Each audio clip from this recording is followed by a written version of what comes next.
नमस्कार, मैं हूं शरद द्विवेदी और आज का हमारा मुद्दा है कांग्रेस का संगठन स्तर पर जोर, भोपाल से दिल्ली तक शोर। शोर दरअसल सच्चाई को पीछे छिपाने का काम करता है। इसीलिए कहा जाता है कि जब सन्नाटे या चुप्पी शोर मचा दे तो फिर मजा। हालांकि थोड़ा पोइटिक एक्सप्रेशन है ये, जब सन्नाटे शोर मचाने लगे, लेकिन बात सही है। कम से कम अगर आप देखेंगे दुनिया के सफलतम संगठन या सफलतम लोगों को, तो उन्होंने ढिंढोरा नहीं पीटा कभी कि मैं क्या करने जा रहा हूँ। कांग्रेस भी नहीं पीट रही है, कोई नहीं कह रही है कि अगला लोकसभा इलेक्शन हमारा है या अब हम बिल्कुल बदलने वाले हैं। लेकिन चुनौती क्या है ये कांग्रेस को मालूम है। जब हम आपसे ये बात कह रहे हैं कि मध्य प्रदेश में संगठन पर जोर लगा रही है कांग्रेस और दिल्ली में भी इसकी तैयारी है, जीतू पटवारी जी को जो उनकी मीटिंग दिल्ली में टॉप लीडर्स के साथ है उसमें भी यही मसला है। तो एक दिन पहले कर्नाटक में सिद्धारमैया एक सभा में आते हैं और नीचे से आवाज़ आती है डी के डी के डी के, यानी डी के शिव कुमार। यानी जिस तरह मध्य प्रदेश में, छत्तीसगढ़ में ये बात सुनी बार बार कि अब ये 2.5 साल इनके और अब 2.5 साल उनके, ऐसा कोई फार्मूला, क्या ऐसा कोई फार्मूला 3 राज्यों के लिए तय हुआ था, राजस्थान, छत्तीसगढ़ और मध्य प्रदेश के लिए? 2018 की बात अगर करें, तमाम बातें हैं, लेकिन कांग्रेस को इस बीमारी से निकलना होगा, नहीं तो कर्नाटक का भी नाटक उनके लिए सत्ता का दरवाज़ा वहां आगे चैलेंजिंग कर देगा। तो चलिए एक बार फिर संगठन पर जोर देने की बात कांग्रेस में है, जो बिल्कुल सच्ची बात है। दिग्विजय सिंह जी ने गलत नहीं कहा है कि बीजेपी का संगठन, आरएसएस की शक्ति बहुत मजबूत है। तो ये बात तो माननी पड़ेगी और आपको उससे सीखना भी पड़ेगा। भले ही आप ये मत कहें कि हमने बीजेपी से सीखा है, आरएसएस से सीखा है, लेकिन आपको करना तो कुछ उसी लाइन पर पड़ेगा। पहले हमारी रिपोर्ट देखिए, फिर डिबेट की तरफ चलेंगे। मध्य प्रदेश कांग्रेस में फिर से जान फूंकने की कवायद अब भोपाल से निकलकर दिल्ली तक पहुंच चुकी है। संगठन की कमजोर कड़ियों को कसने के लिए आलाकमान ने प्रदेश अध्यक्ष जीतू पटवारी को एक बार फिर से दिल्ली तलब किया है। इससे पहले शनिवार को दिल्ली में हुई अहम बैठक में मध्य प्रदेश कांग्रेस को लेकर आलाकमान ने साफ निर्देश दिए, जिसमें पार्टी को जनता के मुद्दों पर आक्रामक होना, सरकार को हर मोर्चे पर घेरना शामिल है। साथ ही जिला कार्यकारिणी के जल्द गठन की बात भी दिल्ली से कही गई है। अब 28 जनवरी को एक और बड़ी बैठक होगी, जिसमें नेता प्रतिपक्ष उमंग सिंघार समेत पार्टी के कई वरिष्ठ नेता शामिल होंगे।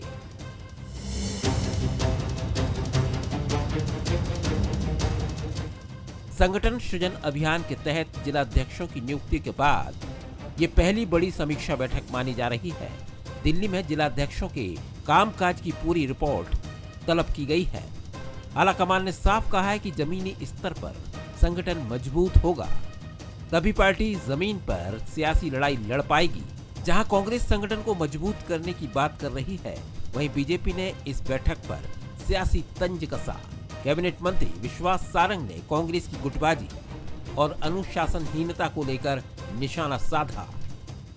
देखिए, स्वाभाविक है, हाईकमान हर प्रदेश को लेके बड़ा सचेत है और जानना चाहता मध्य प्रदेश को लेके क्या है, हम लोग क्या कर रहे हैं।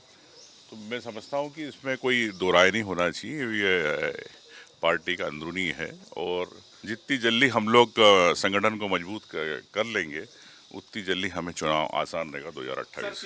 देखिए, कांग्रेस की बद से बदतर स्थिति है। कांग्रेस में ना अनुशासन है, ना लोकतांत्रिक व्यवस्थाओं का वो पालन करते हैं।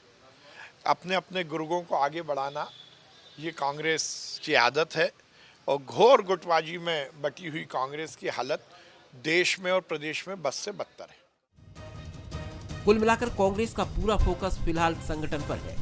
भोपाल से लेकर दिल्ली तक सिर्फ संगठन में शक्ति भरने की कवायद चल रही है। इस बीच कांग्रेस के अंदर से आने वाली कलह की खबरें पार्टी की सियासी उम्मीदों पर बिजली की तरह गिरती हैं। फिलहाल दिल्ली से मिले निर्देशों के बाद माना जा रहा है कि भोपाल में इस बार एक्शन प्लान के साथ काम होगा।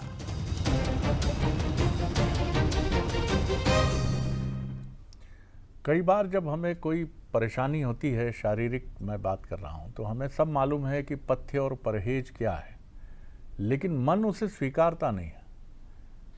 आपको कोई पेट की तकलीफ है तो आपसे कहा जाता है ये खाना है, ये नहीं खाना है, लेकिन आपका मन जब जो नहीं खाना है उसकी तरफ चला जाता है तो आपकी बीमारी की अवधि, उसका पीरियड और लंबा हो जाता है। कांग्रेस के साथ कुछ ऐसा तो नहीं है, आपको सब कुछ मालूम है, कहाँ प्रॉब्लम है, कहाँ चुनौती है, लेकिन आप उसे दूर करने के लिए जब बढ़ते हैं तो वो इच्छा शक्ति ज़मीन पर कार्यकर्ताओं के स्तर पर नहीं आ पाती है। हमारे सवाल देखिए, क्या दिल्ली से मिले दिशा निर्देशों को ज़मीन पर उतार पाएगी मध्य प्रदेश कांग्रेस? क्या कांग्रेस 2028 की चुनावी जंग से पहले गुटबाजी खत्म कर सकती है, कर पाएगी?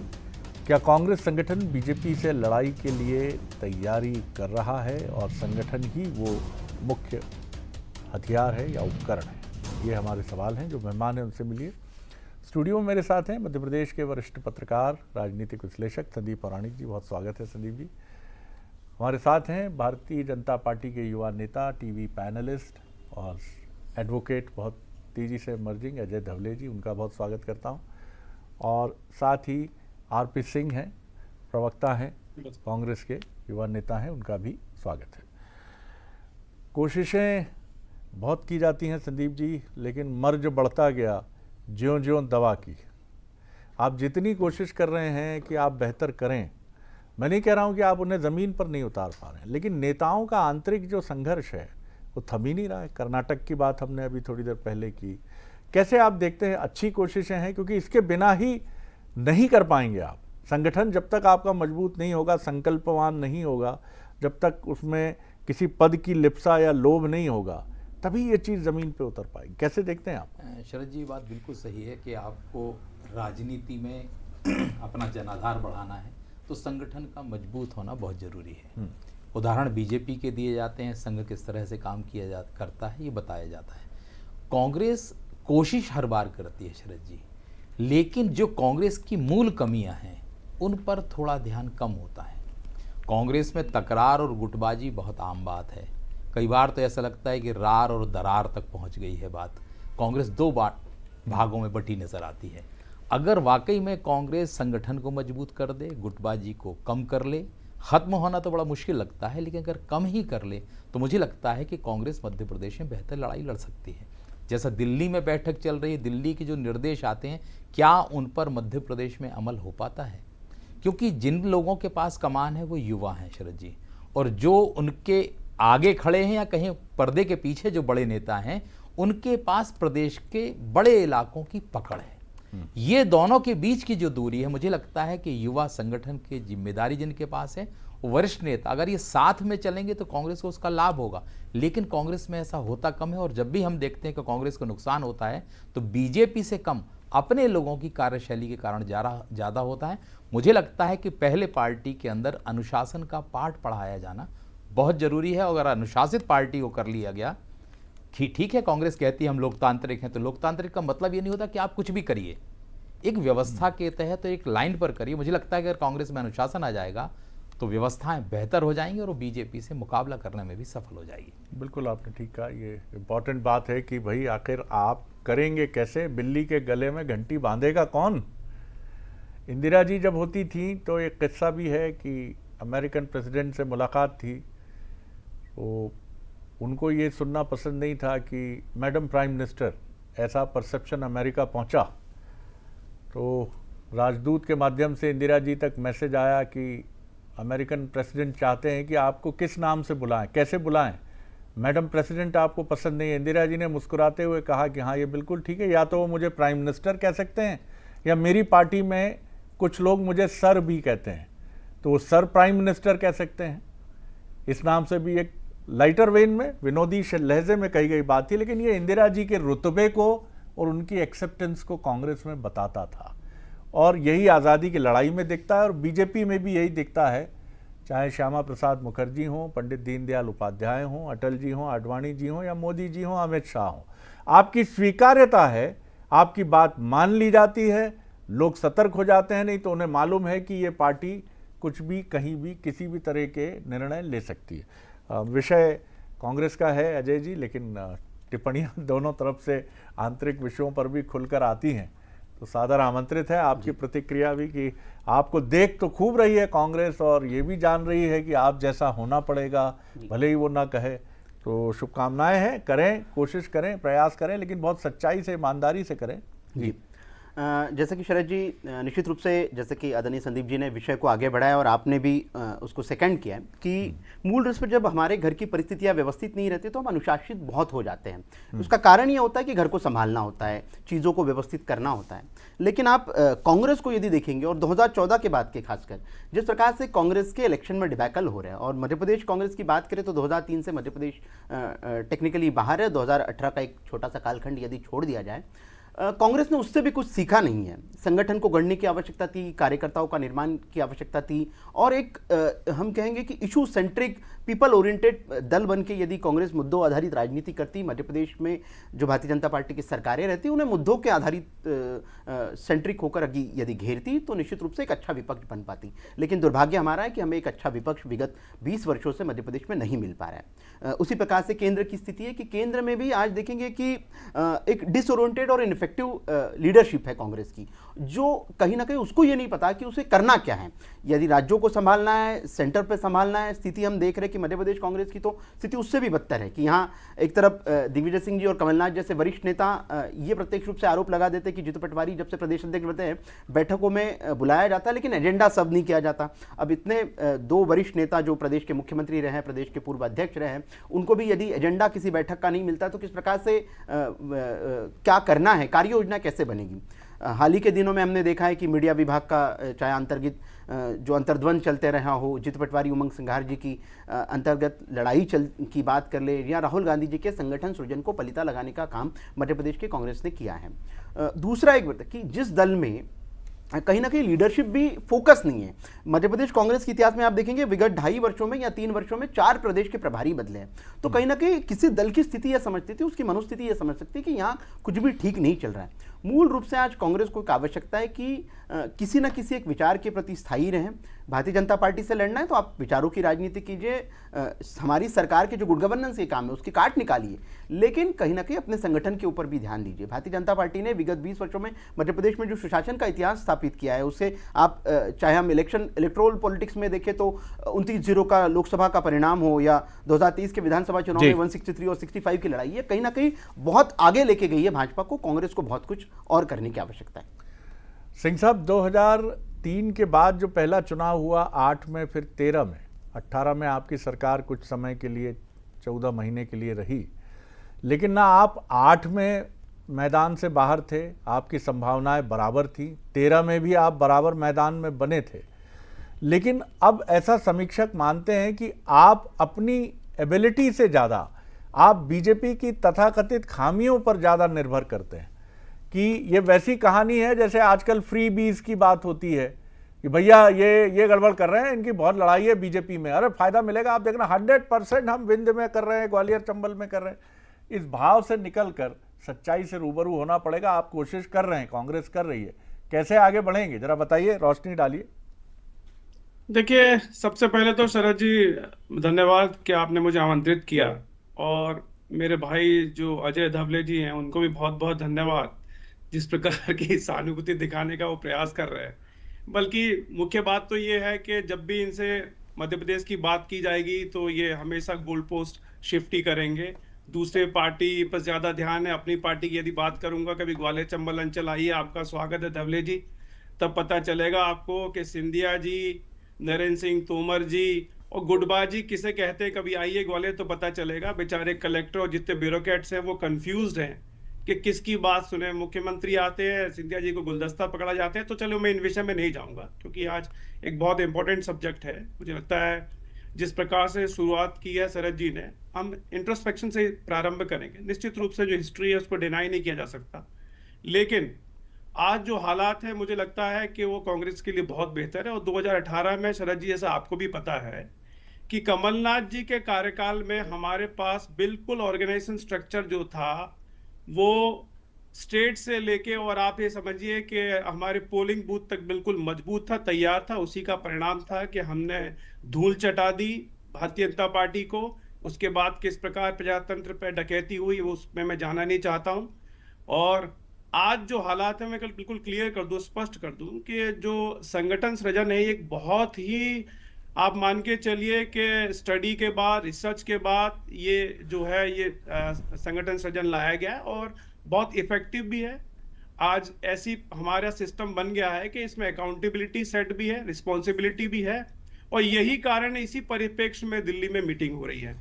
हर क्वार्टर में 60 दिन का समय दिया गया था संगठन की ओर से कि जो हमारे नव जितने भी डिस्ट्रिक्ट प्रेसिडेंट्स हैं जो सृजन के माध्यम से स्थापित हुए हैं, उनकी पूरी रिपोर्ट कार्ड्स आ रही है और पूरे मॉनिटरिंग सिस्टम में 25 लोग भोपाल बैठे हुए हैं। या आज जो मीटिंग है ऑल इंडिया कांग्रेस कमेटी के स्तर पे, उसमें भी मॉनिटरिंग हो रही है।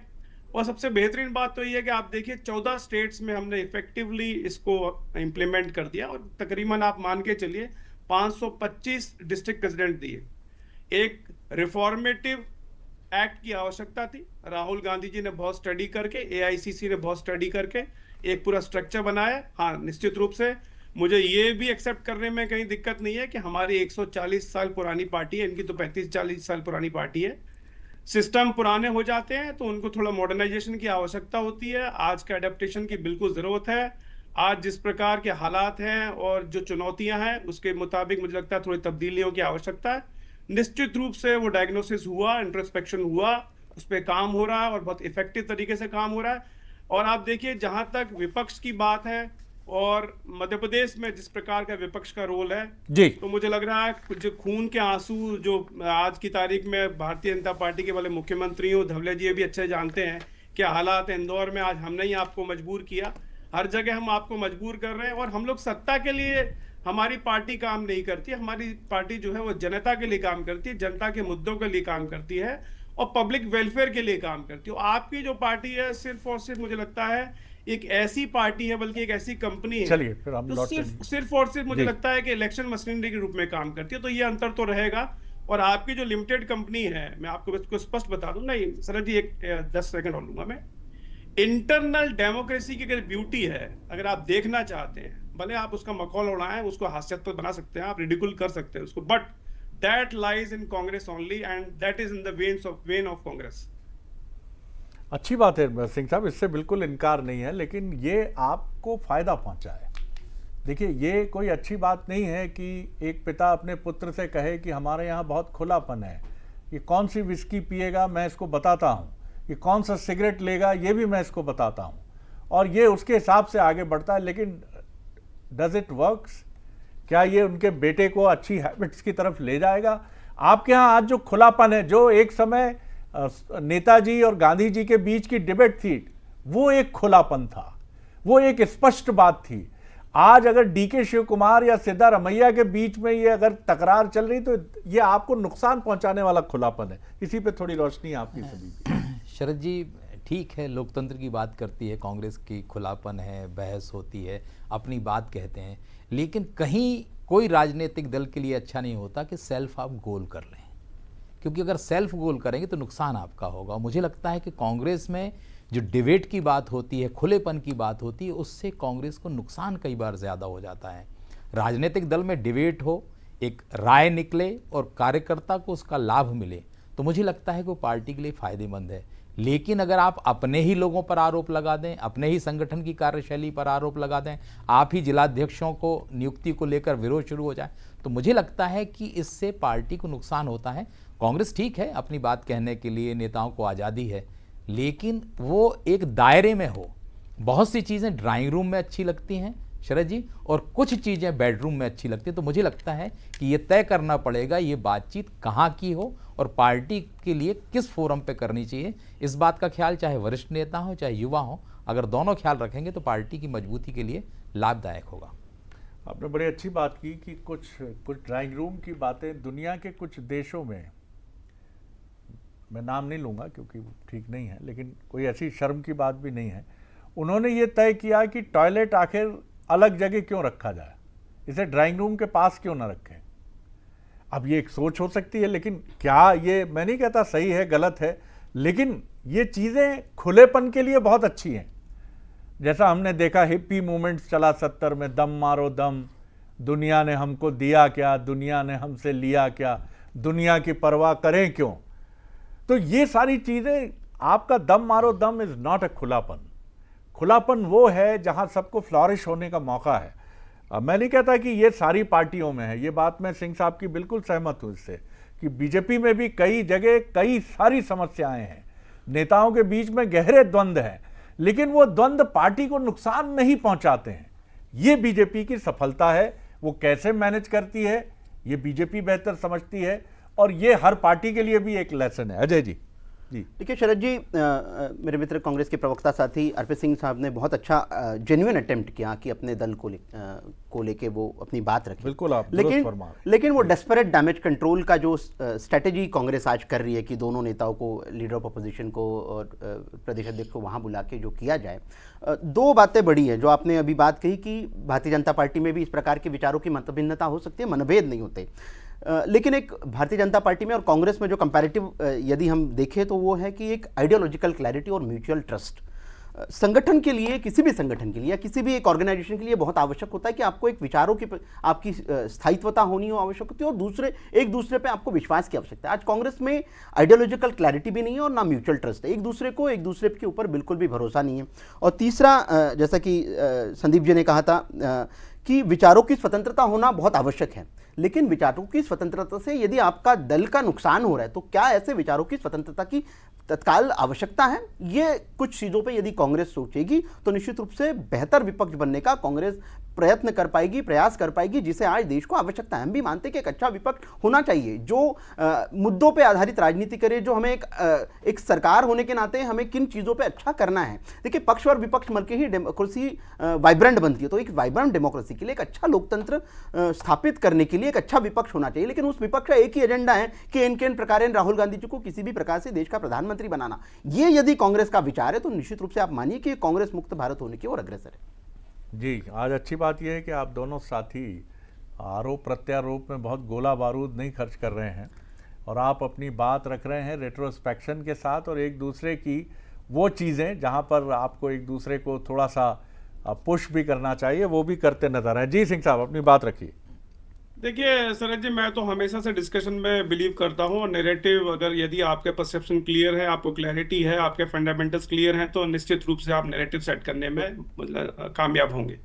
मेरे मित्र ने जितनी बातें की मुझे लगता है कि सारी की सारी भारतीय जनता पार्टी पे लागू होती हैं। आज की तारीख में यदि आप मध्य प्रदेश को देखेंगे तो मोहन बेचारे मुख्यमंत्री हैं। आज जितने सीनियर लीडर्स हैं इनके आप देखिए, मैं कहता हूं आप नरोत्तम मिश्र जी को ले लीजिए, नरेंद्र सिंह तोमर जी को ले लीजिए, विजय वर्गीय जी को किस प्रकार से आज क्या हमारा विषय अलग है सिंह साहब, बस मैं नहीं, मैं दो मिनट में कोट कर रहा हूँ। नहीं, मैं एक्चुअली उन्होंने यदि उनसे मुझसे अगर हमारी पार्टी पे सवाल किया है तो मुझे भी आईना दिखाना आवश्यक है उनको, कि उनको पता होना चाहिए कि आप जब हमसे कह रहे हैं तो आपकी क्या स्थिति है। जब पहले अपना घर देखें तब बेहतर होगा कि हमें सलाह दें। और सबसे मुख्य बात यह है कि आज प्रिंसिपल्स की बात कौन कर रहा है। आज इन्होंने इतनी सैद्धांतिक बात की, मुझे लगता है नरेंद्र मोदी जी को इनसे कुछ सीखना चाहिए। इन्होंने कितनी अच्छी बात की, ये चाहते हैं कि एक सक्षम विपक्ष हो, जबकि आगे इन्होंने क्या क्या सेल्फ कॉन्ट्राडिक्टरी बात कर दी। क्योंकि ये लोग हमेशा भारतीय जनता पार्टी के जो जितने भी स्पोक्स पर्सन आएंगे वो क्रैम्ड और एक निबंध पढ़ के आते हैं, और निबंध पढ़ना प्रारंभ कर देते हैं। मुझे लगता है कि इनसे बचना चाहिए। नहीं, सुन लीजिए, लेट मी फिनिश। मैं उसको बाकायदा प्रूव टिप्पणी हो जाती है, आपका अधिकार है, आप दोनों का, मैं नहीं कहता। If you want, I'll take my words back, no issue. नहीं, not at all. I have highest respect for him, no issue. जी। लीजिए पहले स्वयं उन्होंने पहले कहा क्या कि विपक्ष, मजबूत विपक्ष चाहिए। आप सुनिए उनकी बात को ध्यान से। उसके बाद क्या बोलते हैं, कांग्रेस मुक्त भारत। तो इसका क्या मतलब हुआ? अंतर विरोधी स्टेटमेंट आप खुद ही दे रहे हैं, आपको क्लैरिटी नहीं है। और जहां तक कांग्रेस की फंडामेंटल बात है, कांग्रेस की यदि सोच की बात है, दर्शन की बात है, कांग्रेसी को बिल्कुल स्पष्ट है। और यही कारण है कि आज भी कांग्रेस मजबूती से खड़ी है। मैं आपको बताऊं, विपक्ष के रूप में इनके यहाँ तो सारा जो जितनी भी पार्टी है वो सिर्फ सत्ता के लिए काम करती है। इनके नरेंद्र मोदी जी 18 घंटे काम करते हैं, और जब आप इलेक्शन देखते हैं तो वो मुझे लगता है कि 16 घंटे इलेक्शन में बिजी जाते हैं। तो 18 घंटे कैसे काम करते हैं, भारत देश की जनता भी जानना चाहती है। तो हम तो ये स्पष्ट कर रहे हैं कि हम इंट्रोस्पेक्शन के बाद आज की रियलिटी को रियलाइज करके और जितने भी तब्दीलियां आवश्यक है संगठन में, उसको हम उसका प्रारूप बना के और बिल्कुल सिस्टम से उसको हम काम कर रहे हैं और आगे बढ़ रहे हैं। और आप देखिए, एक रूपता देखने को मिलेगी आपको कांग्रेस के पूरे संगठन में, जिले से लेके और राहुल गांधी जी, यदि आपको याद हो, स्मरण हो, जब मध्य प्रदेश आए थे संगठन सृजन को लेकर, उन्होंने स्पष्ट कहा था कि हर जो हमारा जिलाध्यक्ष है सीधा मुझसे जुड़ा रहेगा। तो ये अब एकरूपता की जहां तक बिल्कुल, बात बिल्कुल, है, वक्त कम है बिल्कुल मेरे स्पष्ट पास। है, एकता जी। की भी बिल्कुल स्पष्ट बात है। पार्टी कहीं नहीं, और मेरे भाई ने ये कहा कि वहां पे आज हमारी मॉनिटरिंग हो रही है, उसको आप ये परसेप्शन देना चाह रहे हैं चलिए जनता चलिए को। चलिए सर, सिंह साहब वक्त कम है मेरे पास बहुत। जी बोलिए अजय, जल्दी से बोलिए। देखिए शरद जी, जिस प्रकार से आरपी सिंह साहब ने कहा कि मेरा आइडियोलॉजिकल डायलेमा नहीं है, कांग्रेस आज एक फ्रेगमेंटेड, फ्रस्ट्रेटेड एंड फेल्ड संगठन क्यों है? क्योंकि इसका एकमात्र कारण है कि अकाउंटेबिलिटी फिक्स नहीं की जा रही। जो बार बार का आपकी विफलताएं हैं, उस विफलताओं के किसी के तो ऊपर रिस्पॉन्सिबिलिटी फिक्स करनी पड़ेगी। इसलिए मैंने कहा था कि यदि आप मुद्दों आधारित राजनीति नहीं करेंगे, एक सारगर्भित विपक्ष की भूमिका नहीं निभाएंगे, तो इस प्रकार से आपका जो कांग्रेस मुक्त भारत होने की और इसलिए अग्रसर है। दूसरा जो बड़ी बात है कि shifting the chair on sinking Titanic, ये करने से मतलब आप जहाज डूब रहे हैं और आप चेयर बदलने से अभी आपको लगता है कि जहाज बच जाएगा, तो ऐसी स्थिति नहीं है। कांग्रेस को वास्तविक रूप से आज इंट्रोस्पेक्शन की आवश्यकता, और वो इंट्रोस्पेक्शन शुरुआत में नेतृत्व से होने की आवश्यकता है।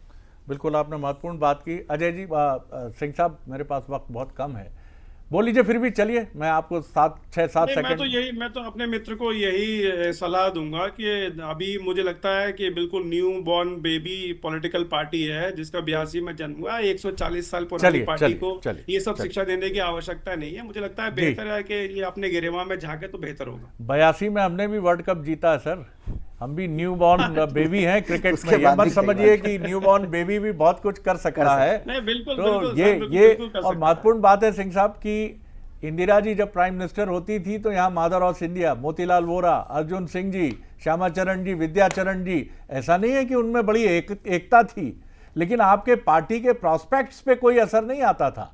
और ये बात तो मध्य प्रदेश की हुई जो अविभाजित था, तब पूरे देश में आपके पास टावरिंग लीडरशिप थी, उनकी मतभिन्नताएं थी और खुलापन यही था जिसकी बात आप कर रहे हैं, लेकिन वो डैमेज नहीं करता था। तो ये बात इन्होंने बड़ी मार्के की कही है कि आप इसे माने या ना माने, कांग्रेस माने ना माने उसकी मर्जी, कि आपने किसकी अकाउंटेबिलिटी फिक्स की। जब गौतम गंभीर कितने गंभीर हैं, मीडिया ये सवाल पूछता है, तो आप ये सवाल कोचेज से, पार्टी के टॉप लीडरशिप से, अब शकील साहब भी विदा हो गए बिहार से, गुलाम नबी आज़ाद साहब पहले जा चुके हैं, वो कह रहे हैं माइनॉरिटी का ध्यान नहीं रखती कांग्रेस।